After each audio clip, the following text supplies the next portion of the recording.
iPhone 13 on us for every customer. Current, new, everyone. To show the love.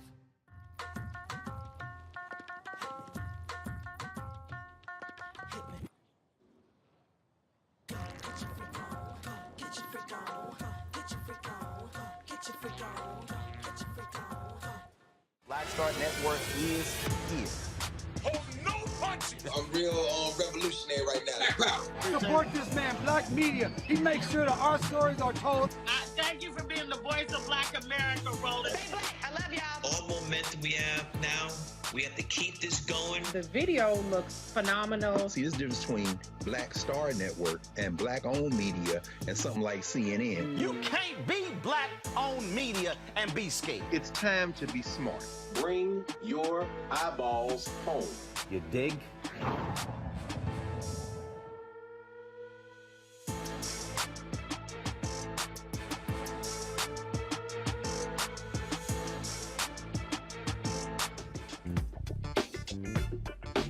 Hey, folks, today is Wednesday, June 22nd, 2022. Roland Unfiltered, broadcasting live from Atlanta. I'm here at Chastain Park. I'm here for an event with Accra, and shortly Trombone Shorty is going to we'll be playing here, and so we'll be attending that particular event coming up on today's Black Star Network, folks. President Joe Biden proposes a gas tax. Not a gas tax, but actually a 3-month gas tax holiday, if you will. And Republicans are already complaining.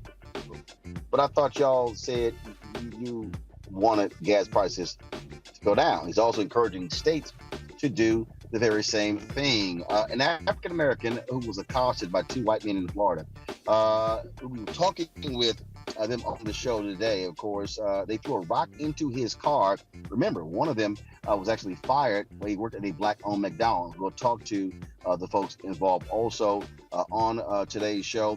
In our HBCU segment, I will talk with the president of Lane College about how things are going with that Tennessee school and what his vision is and how we here at Roland Martin Unfiltered inspired him to examine how he is leading that school as well. Also, the Senate moves closer to voting on a critical gun bill.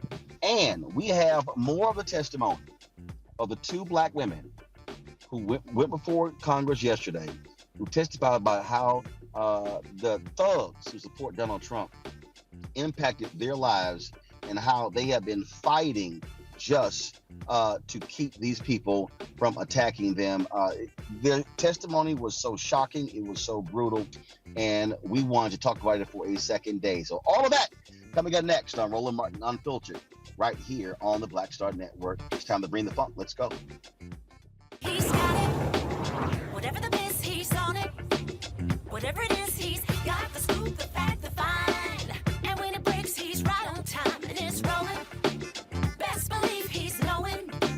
Putting it down from sports to news to politics. With entertainment just for kicks, he's rolling. It's on go, roll, y'all. It's Roland Martin, rolling with Roland now. He's funk, he's fresh, he's real, the best, you know he's Roland Martin now.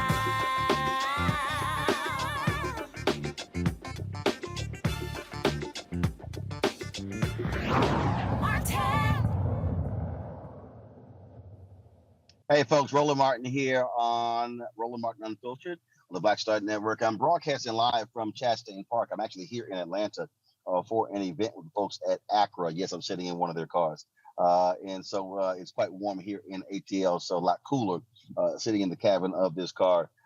Plus lots of noise out there because the concert's about to be starting soon. So that's why I am going live from the car.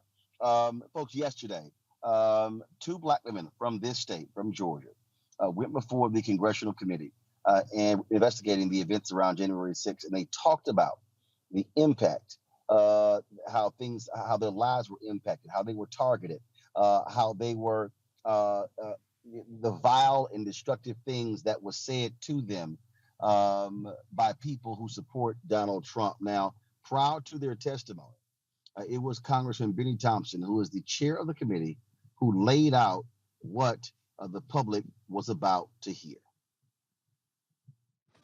I now welcome our final witness this afternoon.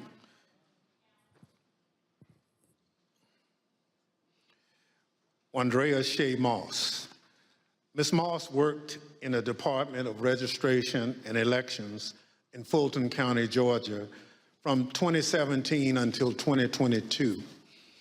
In that job, Ms. Moss handled voter applications and absentee ballot requests, and also helped to process the vote count for several elections.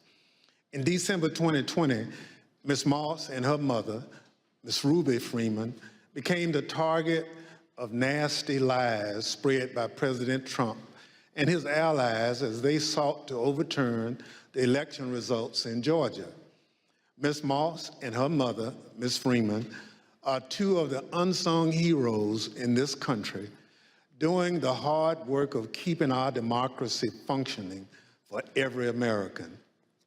Ms. Moss, welcome.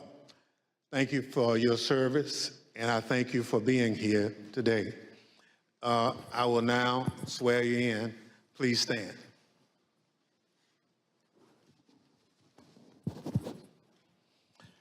Do you swear or affirm on the penalty of perjury that the testimony you're about to give is the truth, the whole truth, and nothing but the truth, so help you God? Thank you. Please be seated. Let the record reflect that the witness answered in the affirmative. Ms. Moss, thank you very much for being here today.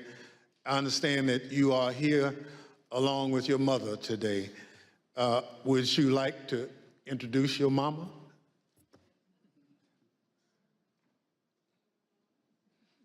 Hi, Mom. Ms. Moss, today we'll be asking you about some of the threats that you received following the 2020 election. Since you've been an election worker for over 10 years, I want to ask you, in your decade of service, had you ever experienced threats like these before?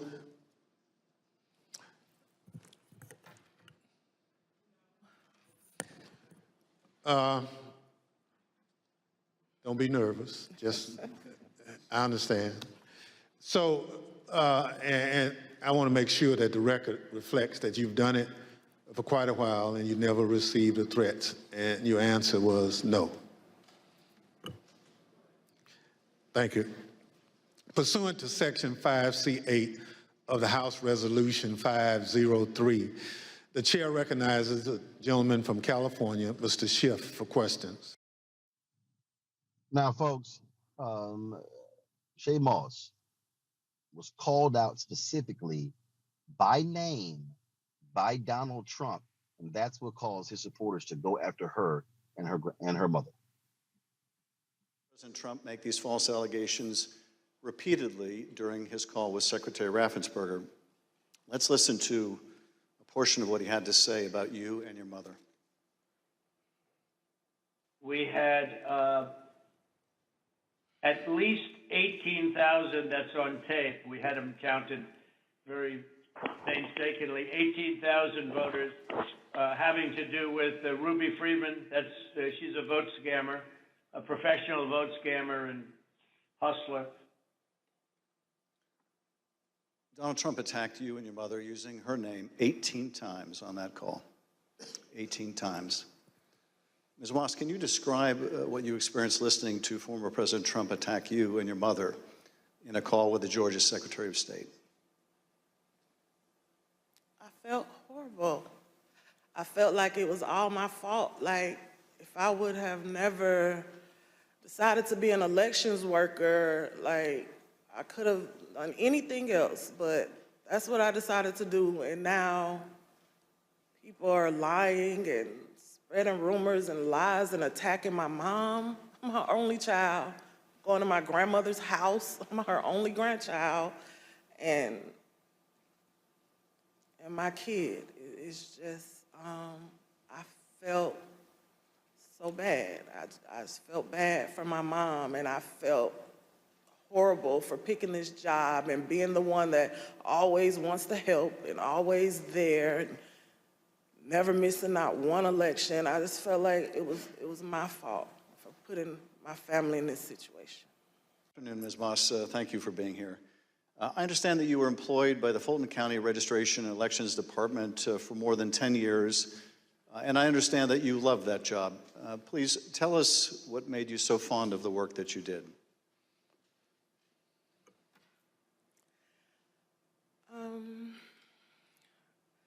Well, I've always been told by my grandmother how important it is to vote, and how people before me, a lot of people, older people in my family, did not have that right. So what I loved most about my job were the older voters. Younger people could usually do everything from their phone or go online, but the older voters like to call, they like to talk to you, they like to get my card, they like to know that every election I'm here. And like even college students, a lot of parents trust in me to make sure their child does not have to drive home.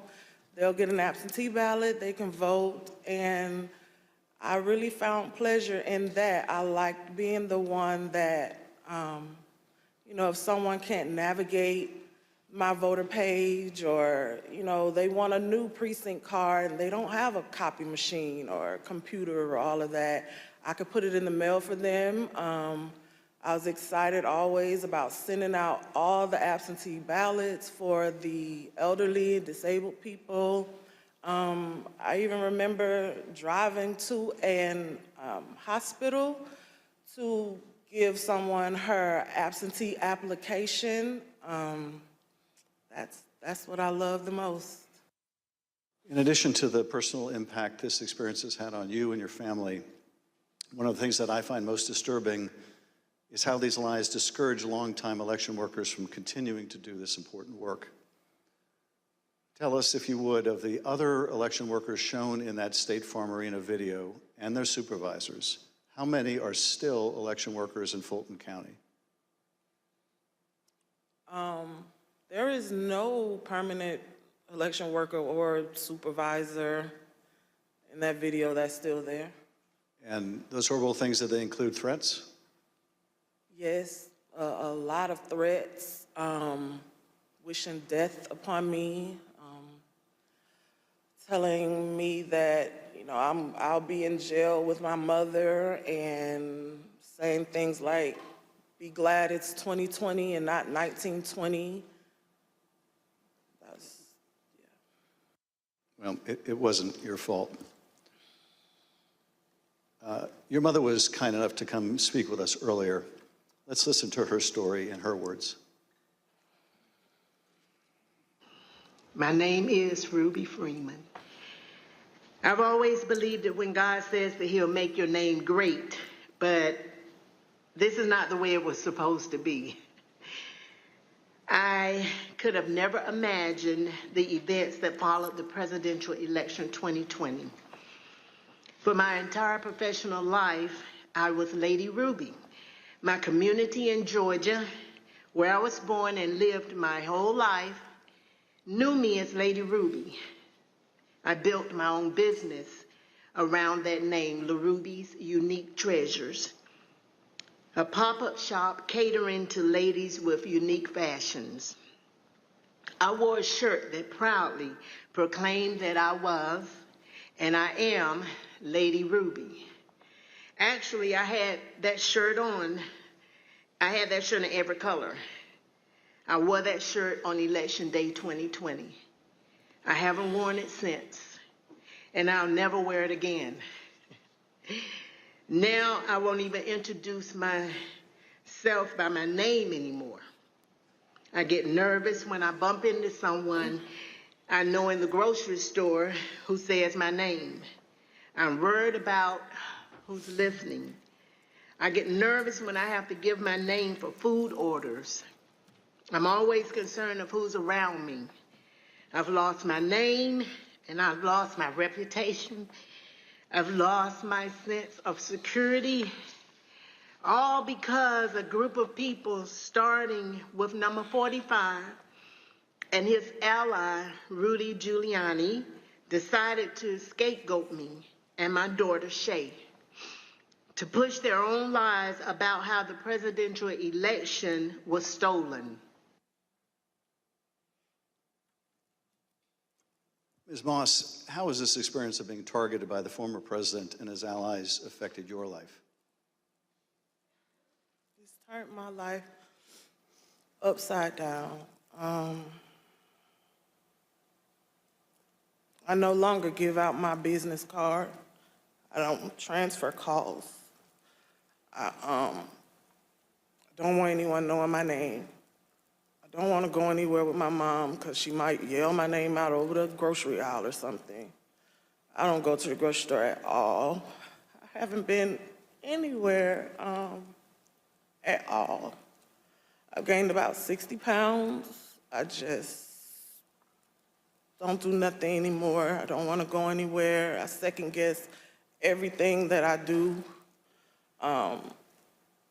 It's affecting my life in a major way, in every way, all because of lies. For me doing my job, same thing I've been doing forever.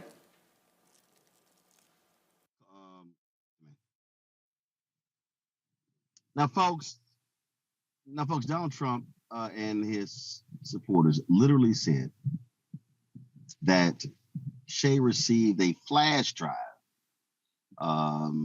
with voter data on it. It wasn't a flash drive. This is what it was. In one of the videos we just watched, Mr. Giuliani accused you and your mother of passing some sort of USB drive to each other. What was your mom actually handing you on that video? A ginger mint. A mint. A ginger mint. Bringing my panel right now, A. Scott Bolden, lawyer based in Washington, D.C., formerly with of course, National Bar Association Political Action Committee, Monique Presley, legal analyst, host of Make It Make Sense with Monique Presley, Eugene Craig, CEO, X Factor Media, Inc. Monique, this hearing was yesterday. And the reason I want to discuss it today, because I think probably out of all the testimony thus far, this has to be the most shocking and infuriating for Black people. And frankly, it should be for anybody. My parents worked the polls. Yep. Dad 75, Mom 74, should be 75 in November. I think back to last year, they spent 7 weeks with me here in Virginia. They were here for 4 weeks, but they flew back to work a special election. Yeah. They could have skipped it. They could have said, hey, we visiting our son, we're not about to pay. But they flew back to work the election and then came back to spend the final 3 weeks. Yeah. Donald Trump called this Black woman a scammer. Yeah. He called this Black woman a cheat. A hustler. Yeah. And a hustler. Yeah. And to listen to these weak, impotent, shameful, despicable, evil Republicans like the Speaker of the House, Rusty Bowers, who testified yesterday, say that if Donald Trump got the nomination in 2024, they would still vote for him. These people literally have no integrity, no morals, no values, no principles. None of them. Right. Well, I mean, I don't agree. I don't take a broad brush and say that none of them have any values or any integrity. I think that I cannot dismiss the testimony that we have heard from them just yesterday and the testimony that they gave in the private sessions before the public sessions, nor the great risk to their own lives, their own safety, their own career, that when there were issues for the particular people who were there, like Speaker Bowers and the Secretary of State, I believe that they do have lines. I believe that they do have morals, and I believe that because they had lines and because they had morals, we right now have a President Biden, and we don't have a banana republic. I don't agree with them pretty much on anything else, but they resemble the conservatives, the Republicans that I used to actually take great joy in having a debate with, where we could listen to each other, where we had principled positions, where we could disagree about whatever it was, whether it was choice, whether it was taxes, whether it was economy, whether it was strong federal government or weak federal government, strong states. We had all of those issues, and we could disagree vehemently about them. And they would feel that my position lacked any credence, and I would feel the same about theirs, but they were not willing to break the law in order to push their position in an election. And I was not willing to break the law to push mine in an election. And I understand that while I disagree with them in toto, and especially where former President Donald Trump is concerned, they're not interested in Donald Trump. They are interested in the gains that they make to the positions they believe are principled while pushing Donald Trump. And I think that it is necessary for us to acknowledge that and not sweep with a broad brush and call everyone who supports him for whatever reason the devil or amoral or any of those things, because frankly, that is just not the case. I certainly believe that they are wrong, but I don't believe that that is the case. Eugene, the reason I will call them that is because if every person standing with him, they've seen that tape, Access Hollywood. They have seen how he behaved for 4 years. They have seen how he attacked black woman after black woman. They saw how he blamed black people for stealing the election. Atlanta, Philadelphia, Milwaukee, Detroit. They saw and heard what this man said about these black women. They saw his actions, how he literally supported the hanging of Mike Pence. They have seen the efforts that he underwent to try to steal this election. And if with all of that, you still stand with that man, yes, I'm going to call you immoral. Yes, I'm going to say you have no principles. Yes, I'm going to say you have no values. Yes, I'm going to say you're putting party and power over patriotism, because that means that in the face of all of that, you still will support evil. But I didn't hear Speaker Bowers say that. Oh, no, one second. No, Eugene. I listened to the whole testimony. I listened to all of it. Eugene. I didn't hear him say that. You didn't hear him say what? I didn't hear him say that. I didn't hear him say that after everything that happened, he still would support President Donald Trump in 2024. The speaker, yes, Bowers. I didn't hear that. Yes, he did. He was asked the question. Well, I'm telling you what he said. He was asked the question, would you support Donald Trump in 2024? He said, if he was running against Biden, yes, I will, because of the good things he did before COVID. In fact, this is what Senator Tim Scott, a black man from South Carolina, said on Fox News. Laying out this case, primarily aimed at former President Trump and his efforts to overturn the election. This specifically today about talking to state authorities about putting in different electors and decertifying elections in different states. Have you learned anything new, number one? Is it troubling to you, number two? And can you support Donald Trump if he runs for president in 2024? Well, Brett, I have not taken the time to watch the hearings. I feel like the best use of my time is fighting the inflationary effects and looking for ways to push back for the American consumer. I spent my time talking about the gas prices and ways that we can reduce it. I have not watched the January 6 hearings. I was actually in the Senate when it happened, so I don't need an education on what actually happened. I do think that what we're seeing is made for TV. What you haven't seen is any cross-examination. So we're having people lay out stories without having the cross-examination. I think if President Trump is a nominee, of course we support him.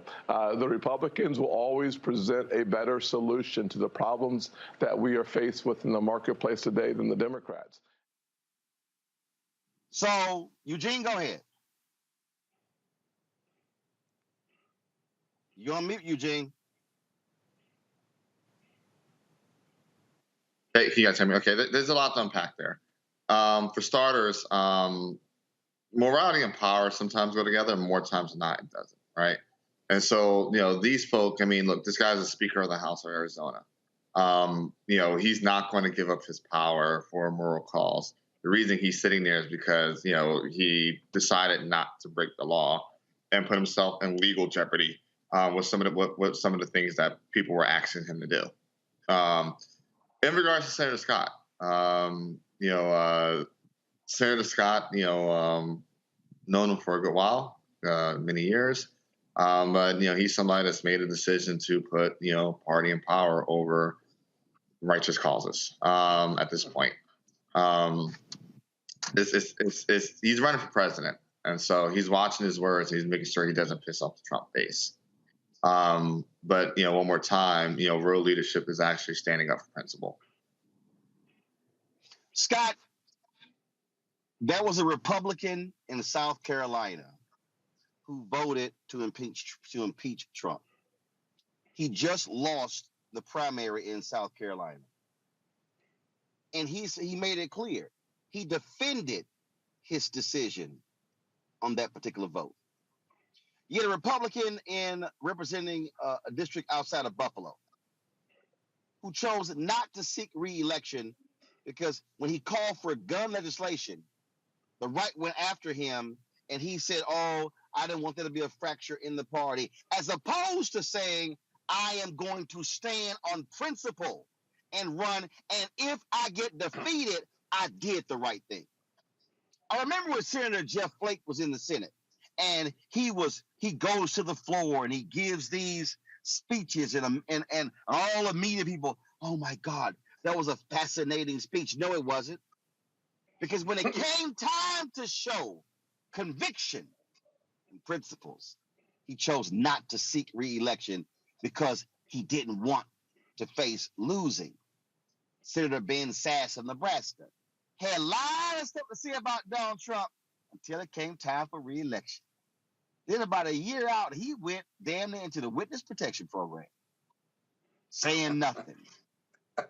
Scott, the point about morals and values and principles and integrity and character is that in the face of money, in the face of losing power, in the face of being ostracized, you are willing to do what is right and what is just as opposed to what is expedient. And that's why I'm calling out anybody who stands with this evil man. Well, you need to. But I think your expectations of the human condition, at least if you're a Republican or you're Donald Trump and you still support Donald Trump, an amoral individual, take the politics out of it. But then what does that say about you, that you're going to continue to support evilness and immorality or amorality? You're just as amoral as the person that you don't support, or rather that the person you support. So all the people that support Donald Trump, they are just as amoral for supporting him than Donald Trump is. And so I think you expect too much of Republicans, and that you should lower your expectation because they're not a political party. They're not leaders, right? They're a cult, and they've been taken over by Donald Trump. So they share his principles. They share his beliefs. So you can't expect any excellence out of them, right? Is that a question of is that a question of expectation? What it is, Scott, is when it's time to do the right thing, somebody should say that there is a higher calling. And this is the thing that jumps out at me. If this man has done all of this, well, then what do they think is too far? So when he said, I could shoot somebody on Fifth Avenue and my support, or maybe he said I can kill, but I can shoot somebody on Fifth Avenue and my supporters wouldn't care. What he is doing, he is proving that.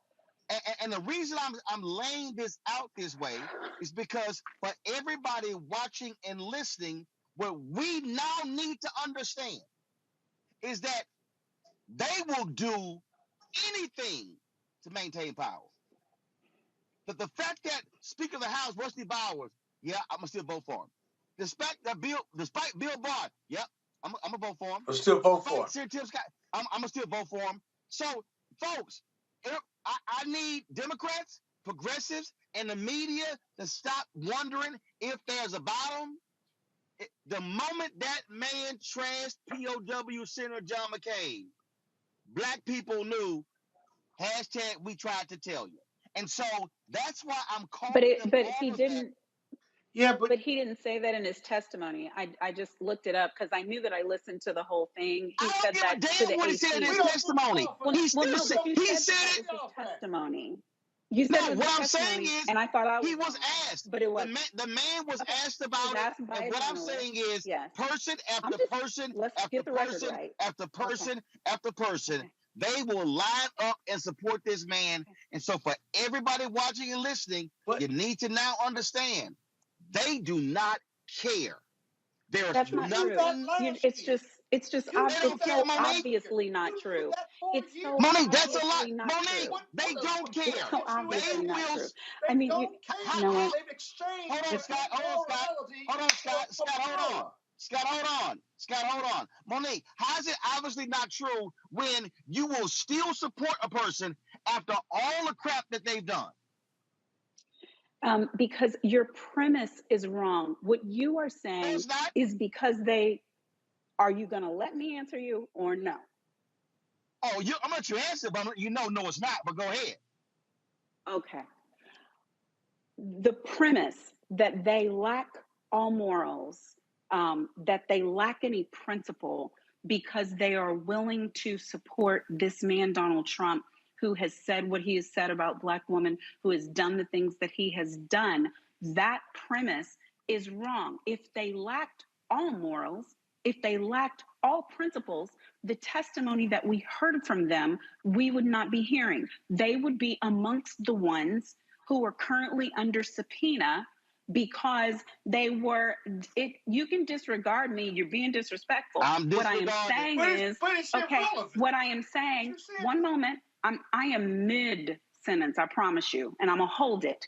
And while I say, the reason why we have such striated debates and there is no middle ground is because we would prefer to dismiss the tens of millions of people who voted for Trump as if they're all Trumpkins, they're all maggots, they're all deplorables, they're all whatever. They're all immoral, just like put half of the voting populace over there in amoral. They serve Jesus just like I do. This man grieved the loss of a daughter. He grieved so he don't love his kids. His daughter was in there dying while they were picketing outside. I guess we're not supposed to care because the only thing we care about is us, right?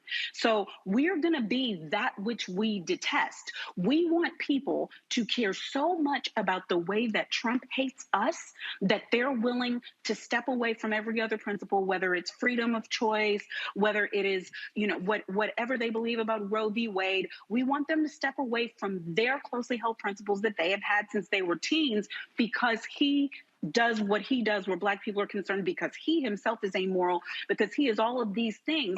But we don't recognize their humanity at all. But they say that they completely lack. Hold on. We say that they lack morals entirely. And when I say we, I mean you, because what I say about Trump is what I say about Trump. But what I say about every person who supports him is different. I know that every person that voted for Trump is not those maggots that are out there at those protest marches. I know that they're not all the same. I know them. I've broken bread with some of them. I've known some of them for my entire life. I've known some of them in business, and they have sat down and taken the time, because I'm not going to start off by saying they're the devil. They've taken the time to explain what I believe are very wrong reasons for what they're doing. But when you look at those Supreme Court nominees, when you look at people who believe that abortion is murder, and the fact that they are getting something that they have fought for decades, again, something I am against. When you look at people who believe in strong government, localized state government, and not federal government, I am saying that these are people. I'm not missing a damn thing, Scott. Don't tell me I'm missing something because you disagree with me. Don't. Okay, well, I'm not giving you justification. I am saying you lack the ability to meet and agree. Monique, you I was using completely new words. It was new words. No, those people that you described as not all being bad simply because they support Trump, they walked away from all those other important issues that you've broken bread with them about. But at their core, if you support Donald Trump and his amorality, at your core, you support some commonality of that amorality. You support that because in the end, you voted for Donald Trump for maybe all kinds of different reasons and the wrong basis, but at your core, your value system is jacked up because it's a journey to navigate around the amorality of Donald Trump. And at your core, that's what you support. Let me ask you then. If we found out that Biden had committed a crime, I have a question. Let me finish. I have a question for Scott. You can say what you want, but there's something wrong with half of America. Scott, hold on. Hold up, Scott, hold on. Monique, you can't tell Scott not to interrupt you. You interrupt him. So hold on.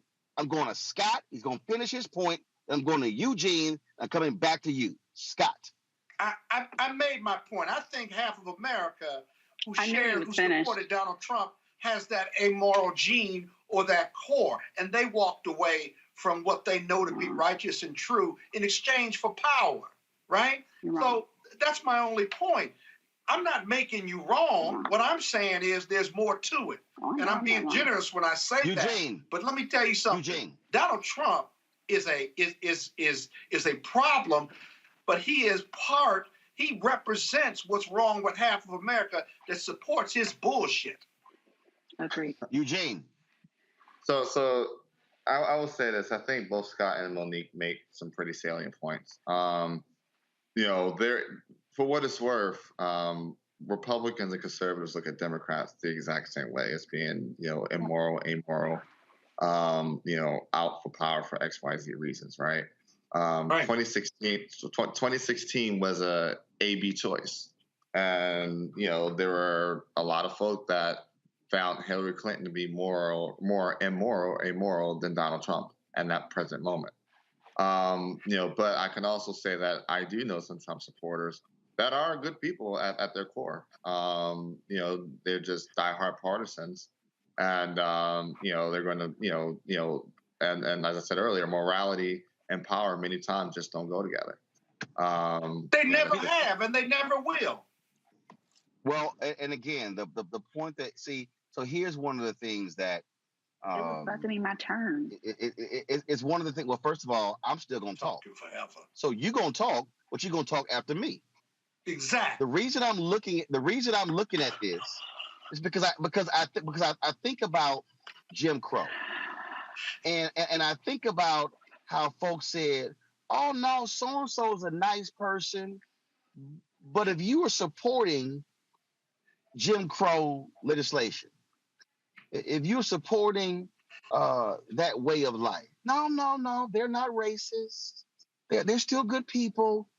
But if you're going along with a system that is depriving folks of rights, whether you are waving a flag or not, you literally are supporting it.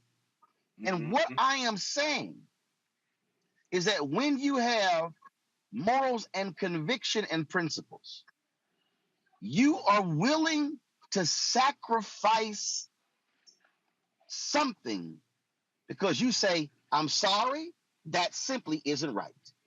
And what I'm saying is that for the Republican who believes in the tax cuts, for the Republican who believes in, I'm a strong defense, you would think at something has to reach a point where you say, that's a bridge too far. And when you look at this person's actions cumulatively, not just the tape, not just the tweeting, you could be what this man did on January 6th. And here's how they can answer this. Will you support Donald Trump? A person with conviction would say, I'm a Republican. I will remain a Republican. But I will never stand behind that man. I will write a Republican's name in. But a person with conviction and principles and morals and values would say that man can never come near the Oval Office, and I will fight like tooth and nail to keep him from getting the nomination. Rusty Bowers didn't say that. Bill Barr didn't say that. Tim Scott didn't say that. And that's what I mean when you are unwilling to have principles and morals and values. Roland, the thing is this, Monique, right? hold up. Monique, I got this. Monique, I'm the host. I got this. I'm to be reminded of the flow. Monique, I got this. Monique, Scott, Eugene, go. 60 seconds each. Thank you. You're on the clock. All right. So she can't beat that. I think that everything that you said, if we flip it in reverse, people would not be able to say on our sides of these issues. So my quick example is this, and I'll use myself. I could find out today or a month before the next general election, and it's Biden coming to win another term against Donald Trump trying to regain his position.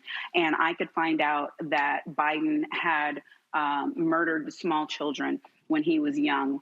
I may find out that he had embezzled millions of dollars. I may find out that he eats body parts in his spare time. I don't know what it is that I could find out about him that would cause me to choose Donald Trump. And it would not mean that I'm immoral. Okay, no, because when we have an election, I'm being clear on my point and only my point. I'm not disagreeing with you. I'm just making a point. When we have an election with two people, I'm not writing in because I know writing in is eliminating. I am then deciding in favor of the other person. I am not adequately utilizing my vote for it to count. I would be so sure that Trump would be devastating for this country and for the direction that I want this country to go, for my children, for my grandchildren, for my community, for the world, that I would pretty much put in known axe murderer, but relatively benign President Biden before I would let this country cede to Trump again. And I dare say that there are people on the opposite side of the aisle you who feel the same way. You way beyond 60 seconds. You went a minute 45. Again, but learn to keep it under 60 seconds. Scott, that's right. Your comment, 60 seconds. I understand Monique's analysis, but it's flawed in this sense. You're still voting for the least evil of the two under your scenario. If you have morality, if you are going to be faithful to your heart and your mind, then you write in the name of Frederick Douglass or Martin Luther King Jr. You're exercising your right to vote. You certainly aren't exercising your right to vote for two very bad candidates, given the two choices. And you're still exercising your vote for someone who may not be able to win, but consciously and faithfully you believe in their leadership, their excellence, and what this country should be. And so I would write in the name of Frederick Douglass under that scenario. Scott. That's exercising my right to vote. If you don't want to interrupt you, don't interrupt them. But if you want to get it on, Eugene, I'm coming. Look, you got 2 lawyers. So you can't Eugene, go ahead. Eugene, go ahead. 60 interrupting me all the time. I don't do that to you. 2 points real quick. I think Scott's point is preposterous. When he was DC party chair, he would have never accepted somebody voting for somebody that wasn't an actual competitive election. The second point is this. Look, we're in an era of gang, and it's get down and lay down. And so, nobody's going to unilaterally disarm themselves. So until we move to a system where we have a true multi-party system, you're still going to have A/B choices, and which, it's going to be essentially lesser evils. All right. So first of all, good job. 35 seconds. Let me say this before I go to the break, and this is very simple. And that is this. We're not talking about, Monica, your hypothetical, somebody who did something 30, 40, 50 years ago. We're not talking about somebody who did something 20 years ago. We're talking about somebody who did something a year ago. We're talking about somebody who what they tried to do, had they been successful, would have completely obliterated this democracy. And what I am saying is that there are some things that rise to that level And yes, a person of integrity would say, I simply cannot support that. A person with integrity would say, I will do everything I can to make sure that person does not get my party's nomination. That's right. And you know what? It might mean, yes, like some never Trumpers, like the Sherry Jacobuses of the world and others who have not gotten contracts, who have not gotten hired, who have lost things. But I do believe that there is something that is bigger than a party. And there is something that is bigger than your one or two issues. And the bottom line is this here. Donald Trump, if he is not held responsible and accountable, and all those around him, if you do not see indictments, if you don't see any of that, I can guarantee you they would have now been given license to go further than they did. Because if a person showed you that, that means they will take this thing all the way. And I say to any and every Republican, and yes, if you stand with Donald Trump, hell yes, I'm going to call your ass out. And I don't want to hear that bullshit about the tax cuts and all the rest of that stuff, because you are supporting a grossly immoral and evil man. Got to go to a break. We come back. We're going to talk about the federal indictment of Andrew Gillum, with 30,000 votes shy of becoming governor of Florida. We'll also talk about a case out of Florida where a black man was attacked by two white men, and those two got arrested. We'll talk with his family. You're watching Roland Martin Unfiltered right here on the Black Star Network, broadcasting from Atlanta. Back in a moment.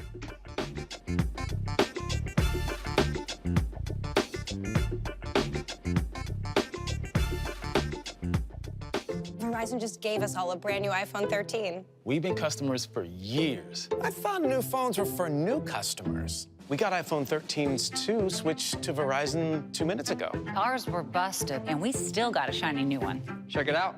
So wait, everybody gets the same great deal. I think that's the point. iPhone 13 on us for every customer. Current, new, everyone. On any unlimited plan, starting at just $35. All on the network more people rely on.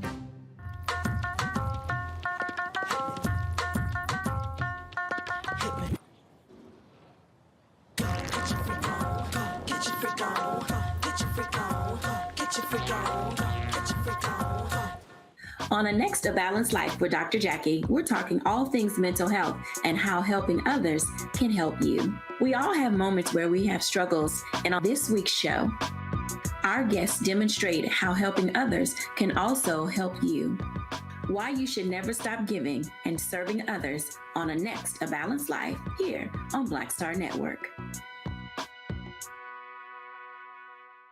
Love our new Alexa. It's a Buick. Yeah, Alexa. Buick. Alexa. It's a Buick. It's an Alexa. It's a Buick. It's an Alexa. Coach, that's a Buick. That's an Alexa. The Buick Enclave with available Alexa built in.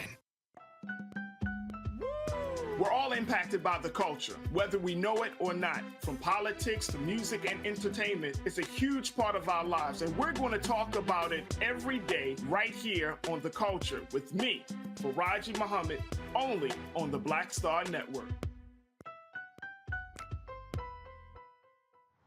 How about sushi? I just had sushi for lunch yesterday. How about tacos? Automatic emergency braking, one of 6 advanced safety features standard on every 2022 Chevy Equinox. Find new technology. Find new roads. Chevrolet. Hi, I'm Kim Burrell. Hi, I'm Carl Payne. Hey, everybody, this is Sherry Shepherd. You're watching Roland Martin Unfiltered.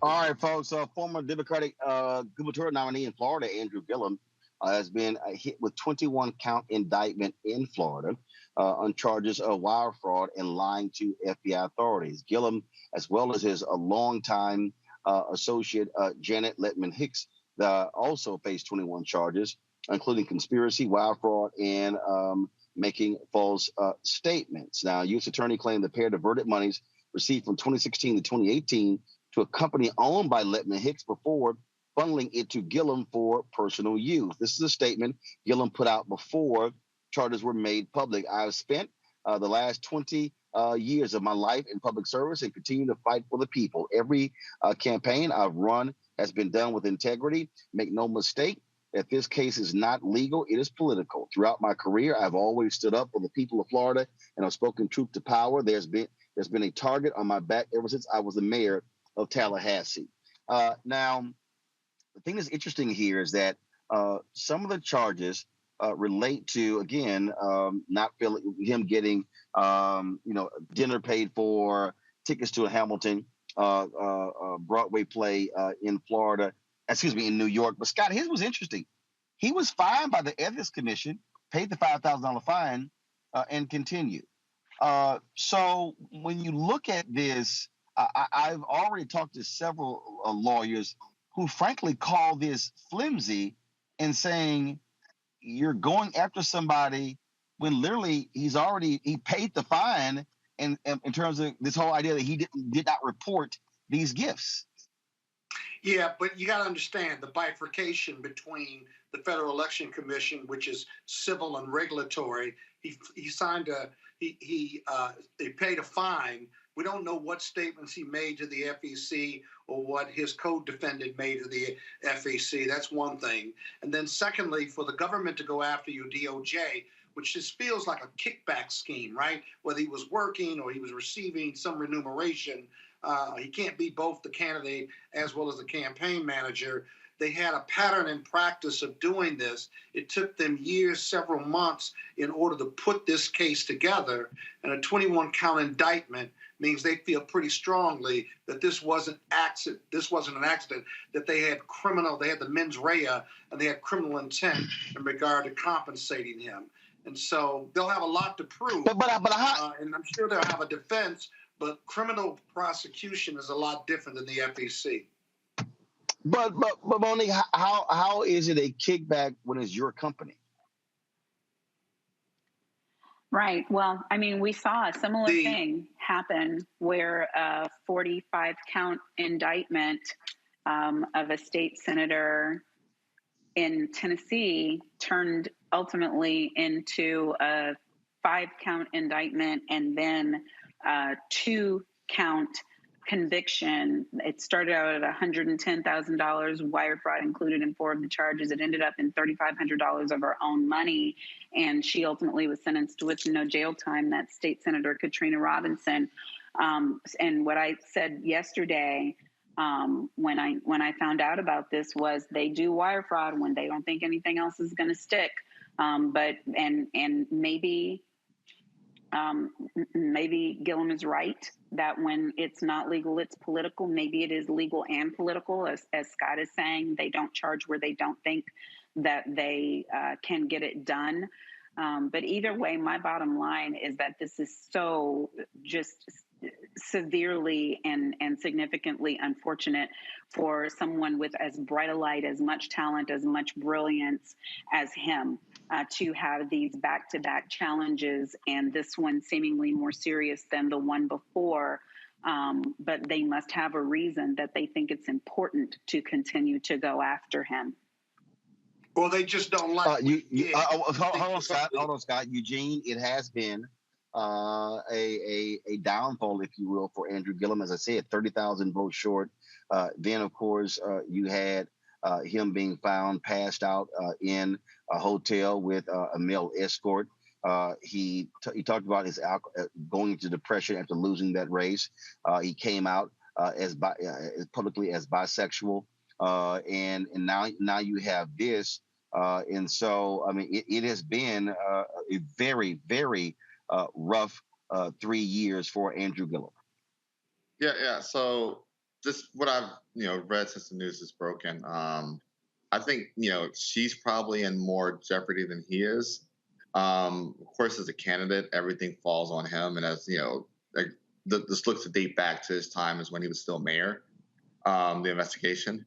But, when, the FBI has essentially her not just on tape, but then accepting contributions from, 2 of their agents or informants, with the understanding that there would be a kickback for them once elected, which is a big no-no. I make it clear to any donors we engage, hey, there's no promises, there's no nothing, but when you're making those type of promises to donors, and those quote unquote donors are technically FBI agents or FBI informants, and then, you divert that money from going directly to the campaign account to your personal account. It's a couple, it's a lot there, but I do think that, she's probably in much more jeopardy than he is. All right, folks, some breaking news out of Scott. Go ahead real quick. But he's the big fish. Without him, they probably wouldn't even brought the issue against her. They have the talk. And this started under a Trump DOJ. This started when his star was still rising. This started when they wanted to stop him. Right, and this is what they do, whether it's him or Marilyn Mosby. And of course, you're representing Marilyn Mosby in her federal trial as well. Folks, a breaking news out of Uvalde, where the school district, they have put the police chief, Pete Arredondo, on administrative leave. He also, last night, first of all, the leave was effective immediately.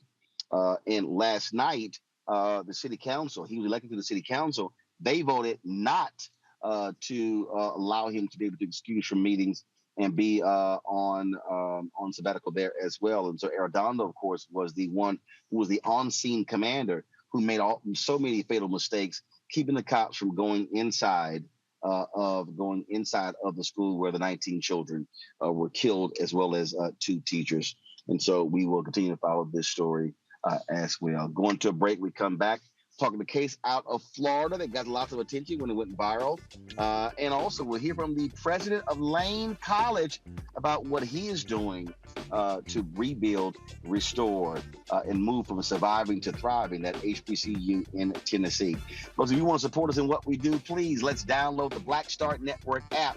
Available on all platforms: Apple phone, Android phone, Apple TV, Android TV, Roku, Amazon Fire TV, Xbox One, Samsung Smart TV. You can also support us in what you do with your resources. It allows us to be able to travel the country. Of course, I'm here in Atlanta. We're going to be in New Orleans all next week for Essence Festival. We've got, of course, we're covering Jay-Z Rock Nation's conference in New York next month as well. Cincinnati Music Festival, covering those events. And so check and money order can go to P.O. Box 57196, Washington, D.C., 20037-0196. Cash App is $RM Unfiltered. PayPal is R Martin Unfiltered. Venmo is RM Unfiltered. Zelle is Roland at RolandSMartin.com. Roland at RolandMartinUnfiltered.com. We'll be right back.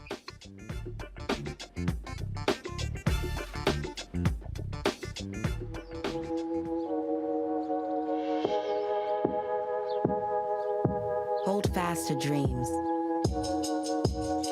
For if dreams die, life is a broken-winged bird that cannot fly.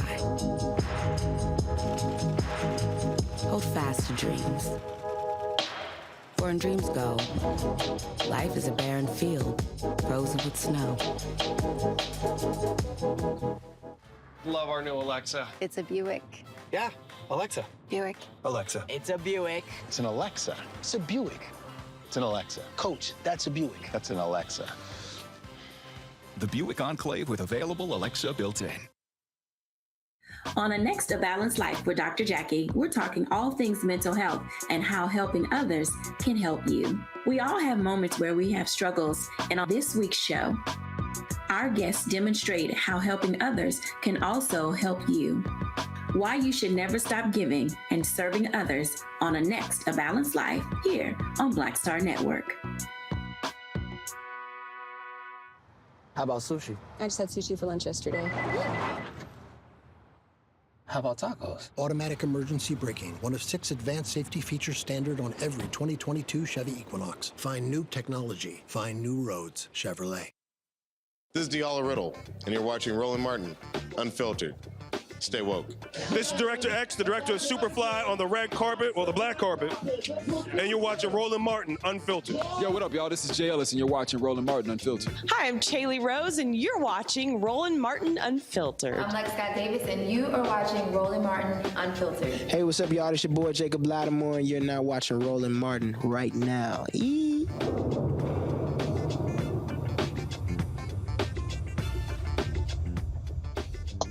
All right, folks, as always, Florida. A video went viral last week. Two black women were hosting a birthday party in a Florida park when a white man decided to just completely act a fool. Watch this.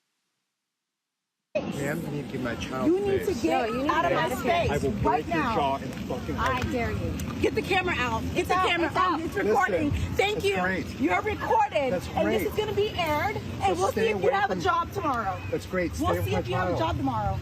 Yes, Nobody's I will even have a on your job. child. We'll see. This is going to get aired. That's great. You do not come in a woman's face and threaten to break her jaw. You do not threaten to break my jaw. Listen, if You my do child not gets hurt- threaten to break my jaw. Get out of her face. Do you understand? Because I have my mace. And they can go really, really bad. Let's call the police right now because you threatened me on camera. Yes. Yes, you did. Call the police. If my child gets hurt, Let's call the police. I am not going to go Let's directly call to the you. police. Okay, let's go. Call them right now because you're not going to threaten me. Let's go. Siri, call my love. Call me. Folks, who you saw there was a man is carpooling. You have Farrah Bethal as well as Sonia Talusnord. They were there, of course. That man, he was not arrested. The two of them join us right now. So glad to have y'all here on Roland Martin Unfiltered. He was talking about his son getting hurt. What was happening? What was he talking about? What was going on in the park? Right. So we were there for a birthday party, and we got there immediately, and we looked for benches to put everything down. And as we were putting everything down, the kids are in our view. We tell the kids to go ahead and go play. They immediately run to the slide. Not even 30 to 60 seconds later, they come back to us and tell us, hey, Mom, this man is being really mean to us. He's asking us, how old are we? How tall are you? This is to my son. How much do you weigh? And my son didn't answer, and he was like, well, you need to learn physics. So we went to go figure out what's going on. And so we go over there just to watch the kids play, and we're thinking a big kid is intimidating them. Come to find out, it's a grown man intimidating my kids. And we just sit there quietly and watch the kids play. Then he comes over and says, hey, how's it going? And we're like, fine, is everything okay? And then he says, we'll see. So then the kids continue to play. Then he starts shouting and telling us, hey, you need to tell your kid to watch what he's doing. He almost hit a toddler coming down the slide.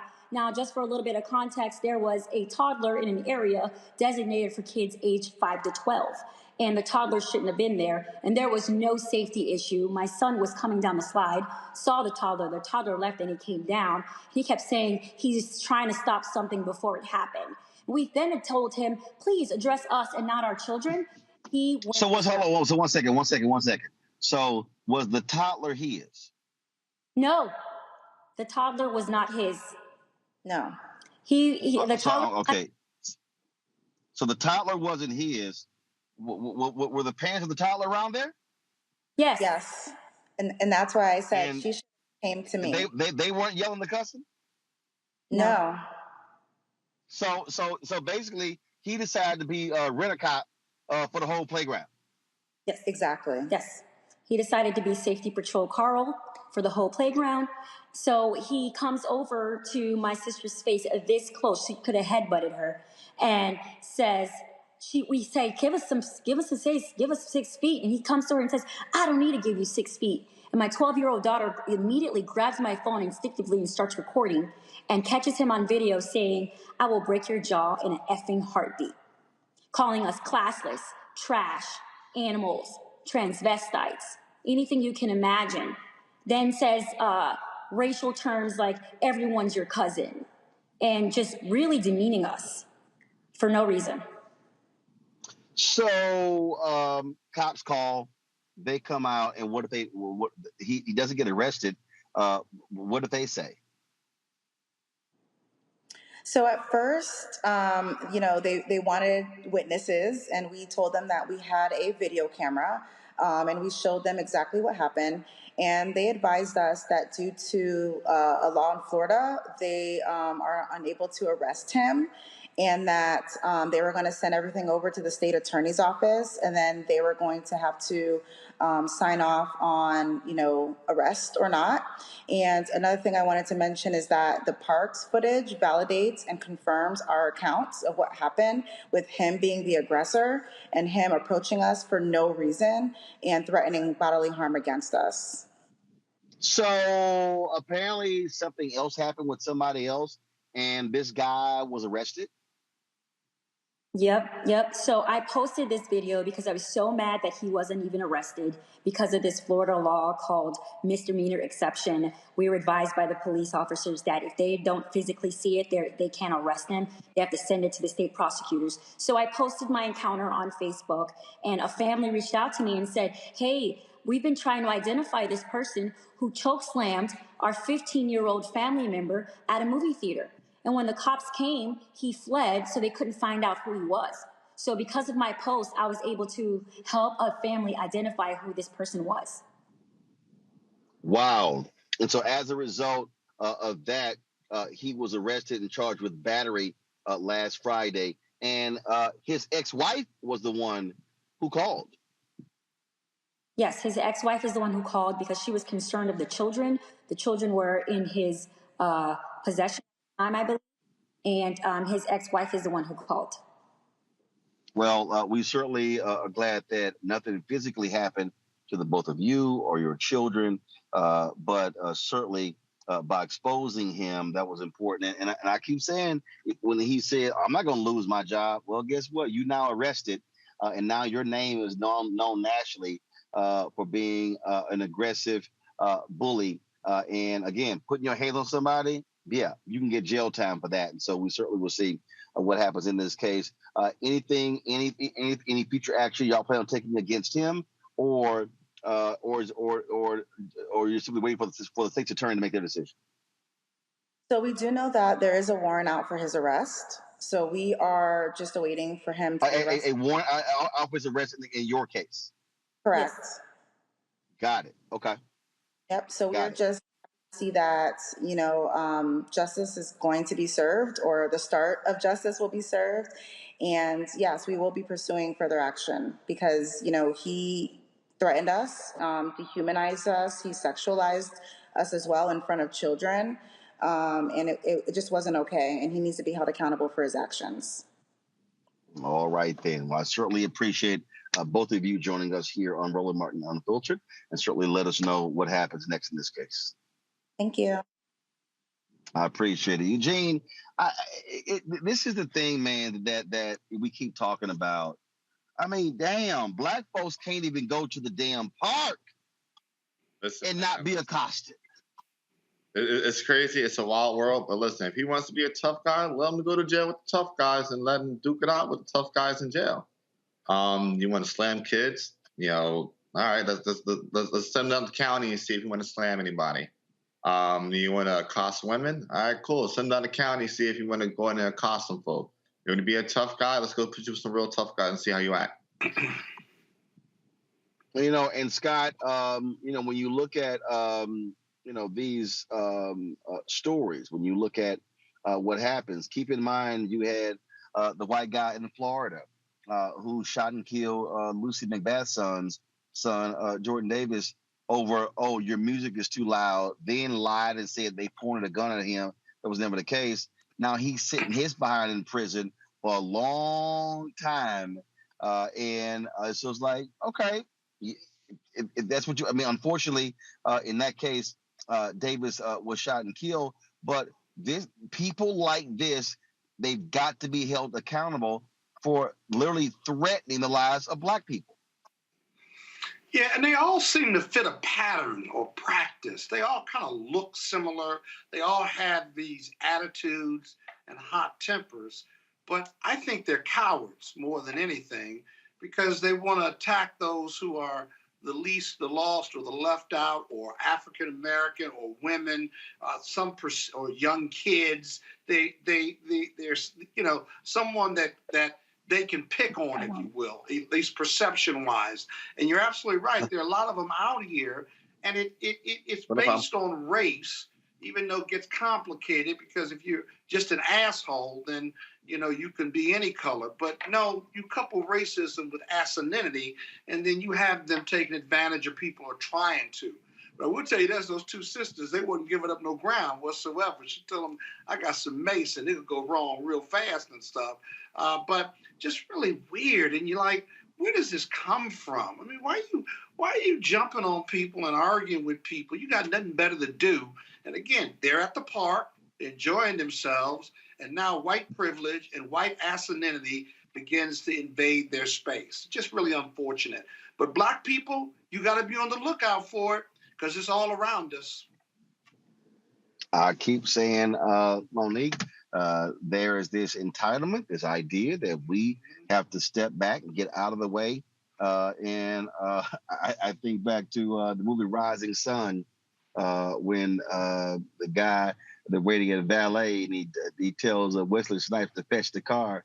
And Wesley says, wrong fucking man, wrong fucking century. Yes, and kudos to Scott on asininity. Scott's coming with the big words tonight. I'm impressed. Asininity. He said it twice.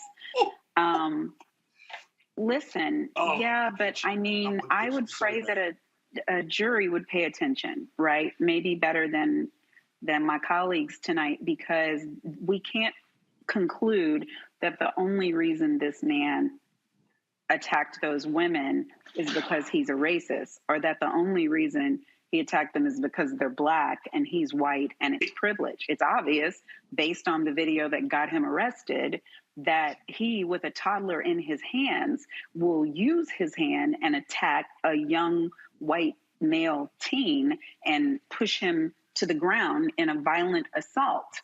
And that didn't have anything to do with white privilege. That didn't have anything to do with racism. That had to do with whatever manner of rage out of control, whatever other issues he has that are leading him to take criminal actions against others. That doesn't mean that he isn't a racist, because I heard what they said about the way, or a sexist for that matter, because of the manner of things that he said. But it's clear to me that this man has a rage problem, an anger problem, a dangerous criminality generally. He can have more and I think that is, and that's why I said it's all of those things, but I said it's not one thing with this person. Also, let me stay in Florida, where Florida cops are on investigation for punching a Black man in a Walgreens, and voila, lying about it.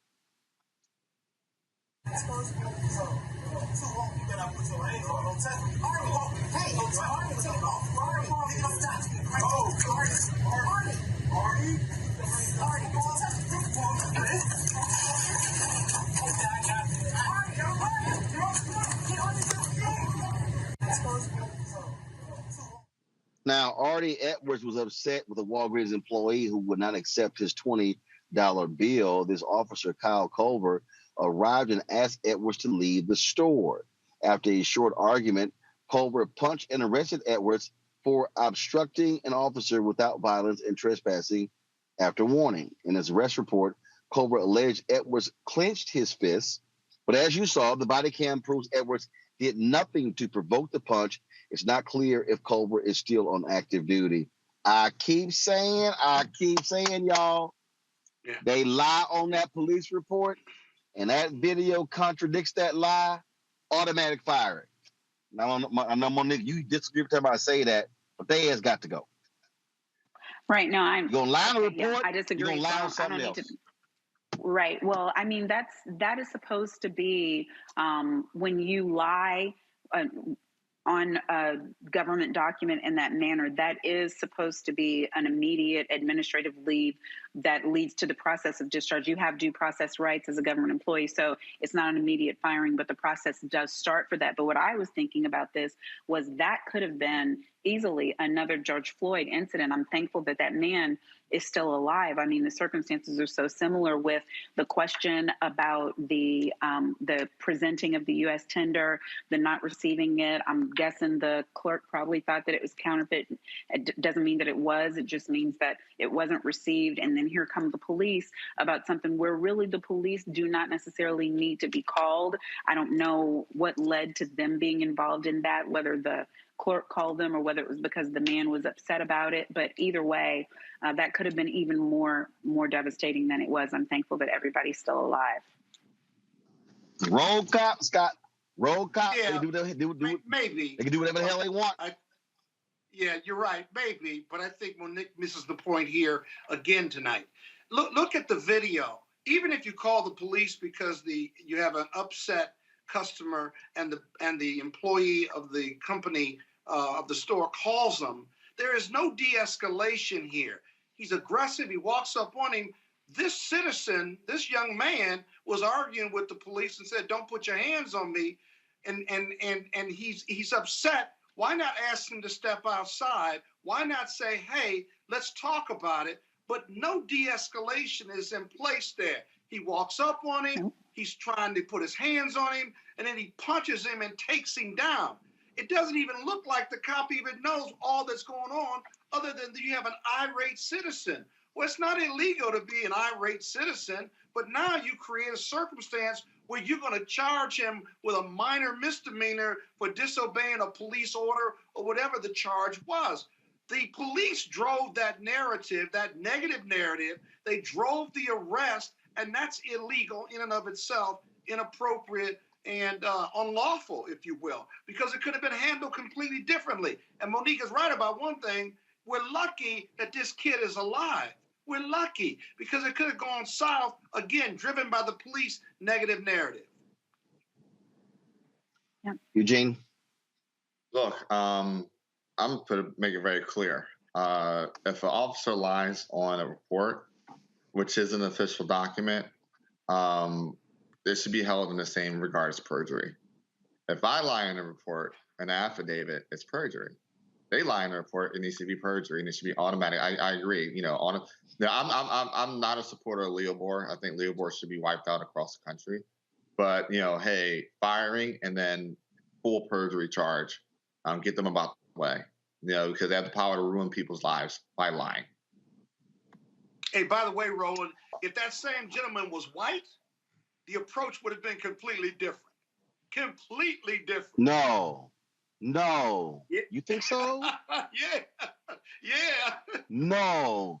Say it ain't so, hey, buddy, Scott. Say it ain't so. Let's talk about it, buddy. Let's talk about it. Now we're gonna talk about this It's break. not a bad day. We're gonna talk about this break. We come back. We got Black and Missing. We'll also talk about a couple of other stories here that I want to get to, including the Dante Wright settlement. And of course, we'll also hear from the president of Lane College in my HBCU Connect segment. Folks, Roland Martin Unfiltered, broadcasting live from Atlanta. I'm here for an event for the folks at Acura. Y'all know I'm trying to sign them as a sponsor. Y'all know I ain't here just to be here. You're watching the Black Star Network. Back in a moment. iPhone 13 on us for every customer. Current, new, everyone. To show the love. How about sushi? I just had sushi for lunch yesterday. How about tacos? Automatic emergency braking, one of 6 advanced safety features standard on every 2022 Chevy Equinox. Find new technology. Find new roads. Chevrolet. Next on the Black Table with me, Greg Carr. A very different take on Juneteenth with the one and only Dr. Sunyata Ahmed.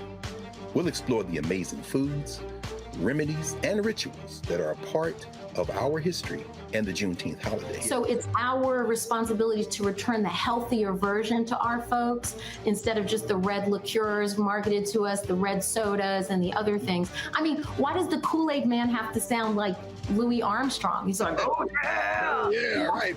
An enlightening and tasty hour of the Black Table, only on the Black Star Network.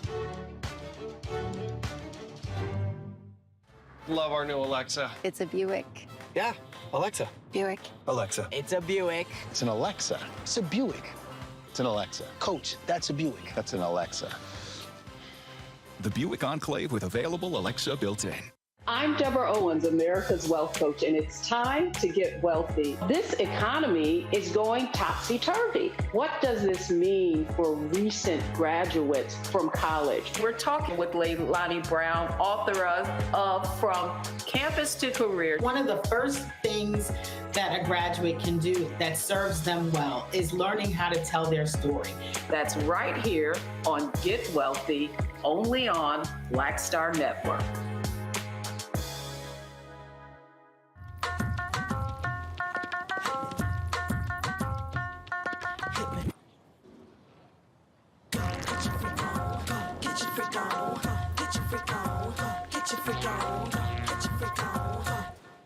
On the next A Balanced Life with Dr. Jackie, we're talking all things mental health and how helping others can help you. We all have moments where we have struggles, and on this week's show, our guests demonstrate how helping others can also help you. Why you should never stop giving and serving others on a next A Balanced Life here on Black Star Network. Carl Payne pretended to be Roland Martin. Holla! You are watching Roland Martin, and I'm on his show today. And it's what? Huh? You should have some cue cards. Hey, what's up, y'all? It's your boy Jacob Lattimore, and you're now watching Roland Martin right now.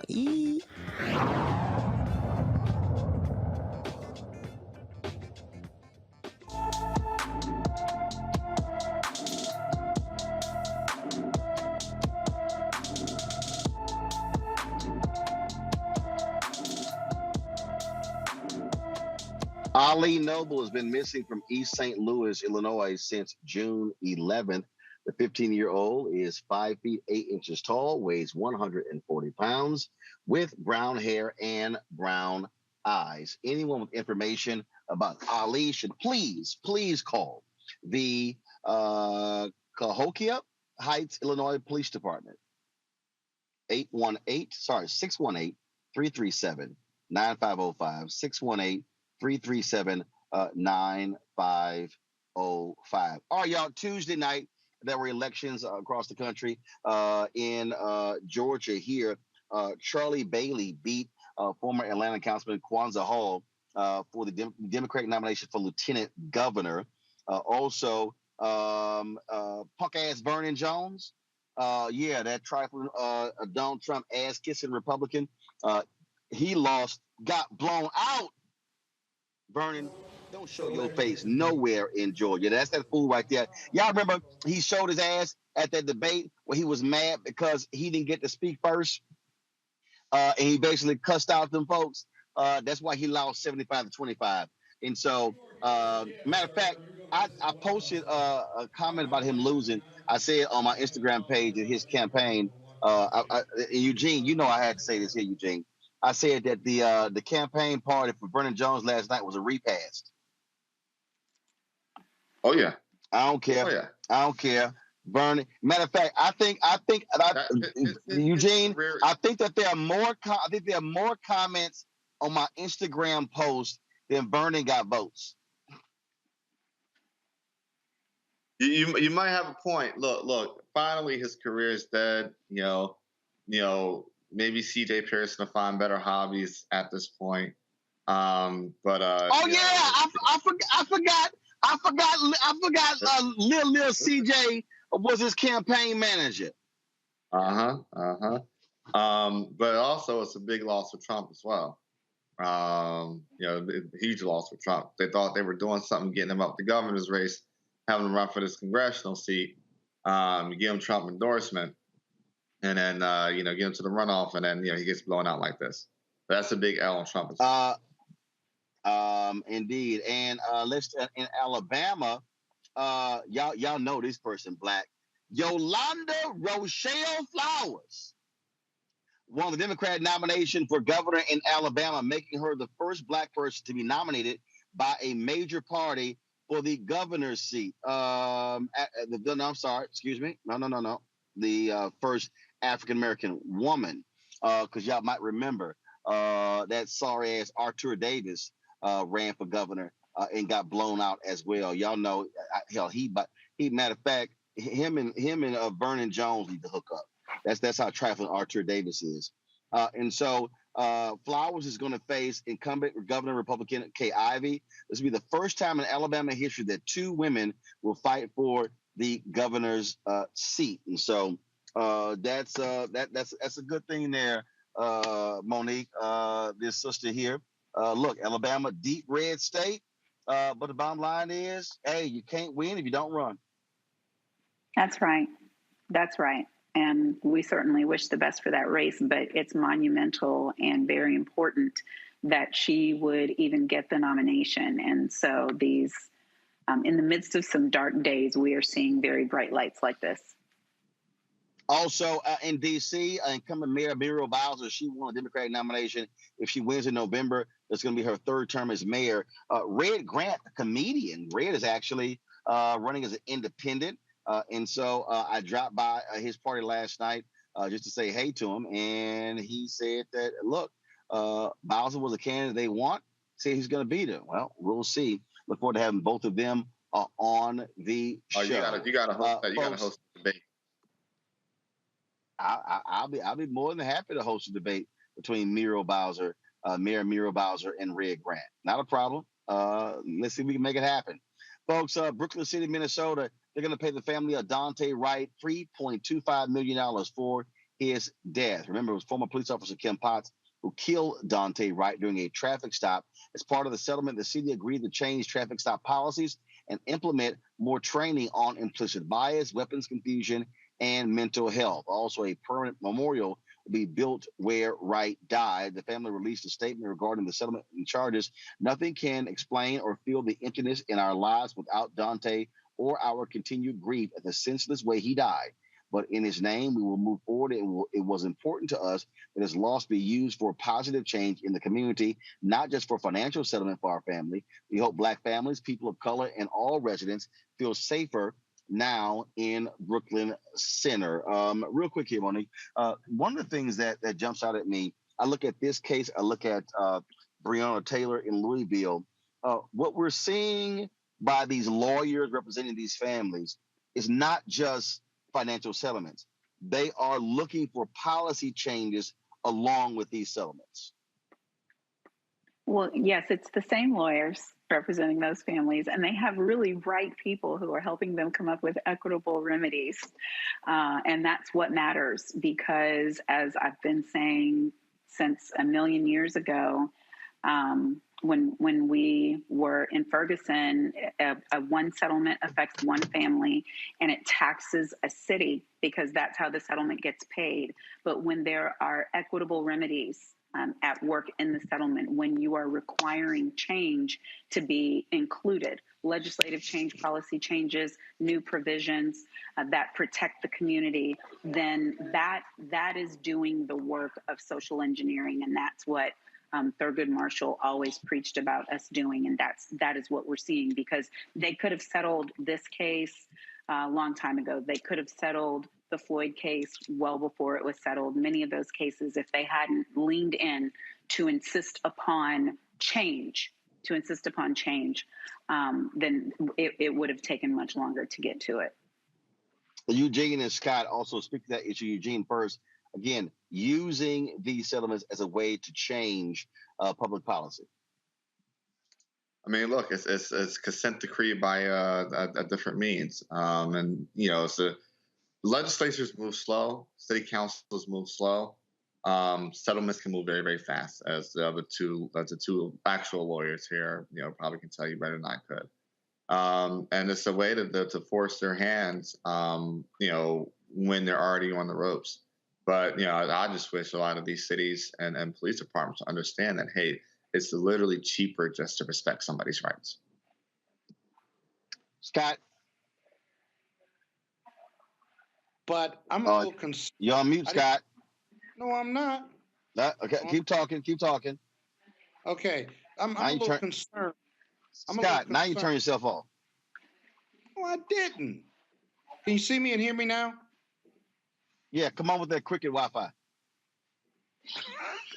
I'm a little concerned that the governments are using these settlements to force early settlements as well as smaller settlements. I think the 3 million is a little light in regard to settlement. I don't know all the terms and all the discussions that took place, but if a family really needs the money and that could change their life, 3 million may be a lot for some families, but maybe perhaps if they waited, they would have gotten more. I don't know. I just think the 3 million is kind of light. And in some of these jurisdictions, governments are tight on the money because they know the families and the lawyers may give in sooner versus waiting them out. All right. Let me thank all three of y'all for being on today's show. Thank you so very much, Eugene, Monique, and Scott. That's it for us. Here, I'm going to go to a break. We come back.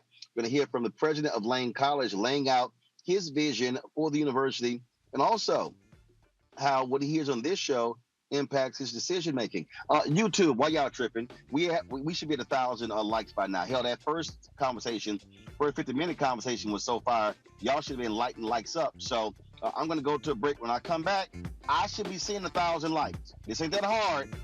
So hit the like button, y'all.